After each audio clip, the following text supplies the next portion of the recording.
In today's class, we're going to be discussing an interesting topic in physics titled work, energy, and power. So, without wasting much time, let's begin the concept for today. That means, let's start the main discussion for today. So, what is work? Work is defined as the force, as the product of a force and the distance in the direction force. And our formula for work is force times distance. And you all know that our formula for force is equals to mass times acceleration, which can sometimes be known as mass times acceleration due to gravity, depending on the types of force we are talking about. Okay, so your W is equals to F times S, that means force times distance, and can also be written as W is equals to mass times acceleration due to gravity times distance. So let's look at this scenario. If the force applied is at an angle theta to the horizontal as shown below, the work done depends on what direction the object moves. So in this case, we are going to resolve the force to the vertical and to the horizontal axis to be able to find our work done. So let's first resolve it to the horizontal axis first. So if you resolve it to the horizontal axis, you're going to have F cos theta. But if you resolve it to the vertical axis, since the theta is in between the line and the horizontal axis, if you resolve this to the vertical axis, you are going to have F sin theta. More emphasis is going to be laid concerning this, how to resolve a force, in one of the videos that will be created. Okay, so without wasting much time, let's continue the discussion. So let's look at the work done when the force is resolved to the horizontal axis.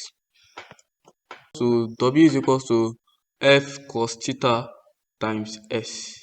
And we all know that our F is equals to M times G. That is, W is equals to mass times G cos theta times S.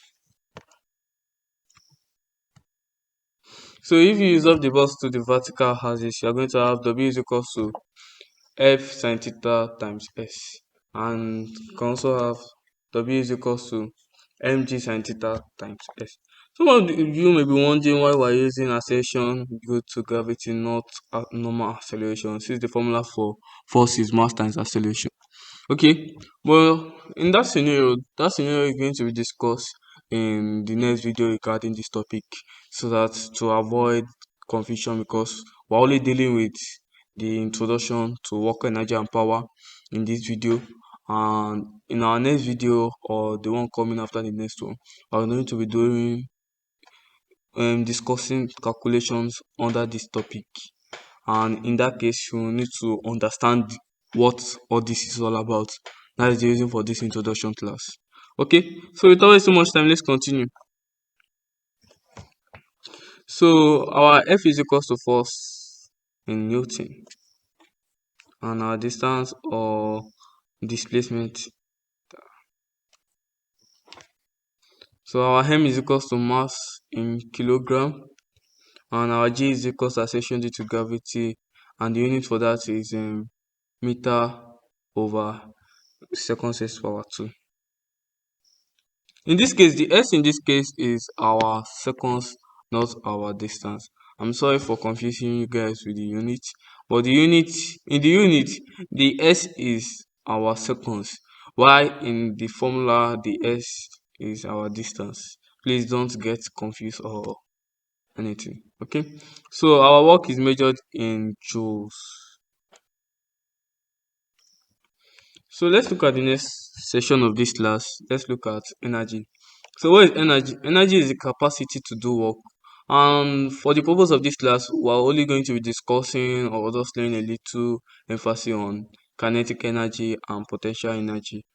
And I believe you guys know that kinetic energy is the energy possessed by a body in motion, while potential energy is the energy possessed by a body at rest.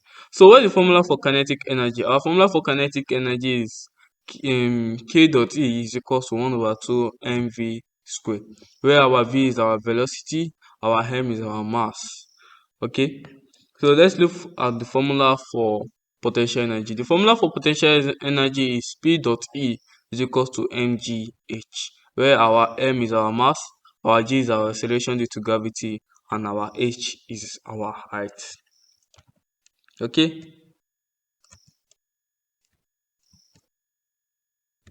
so we have come to the end of today's class. Please don't forget to subscribe to this YouTube channel if you gain one or two things from it, and please don't forget to like this video and share, and also forget to turn on the notification bell so you'll be notified when other video regarding this topic is released. Thank you.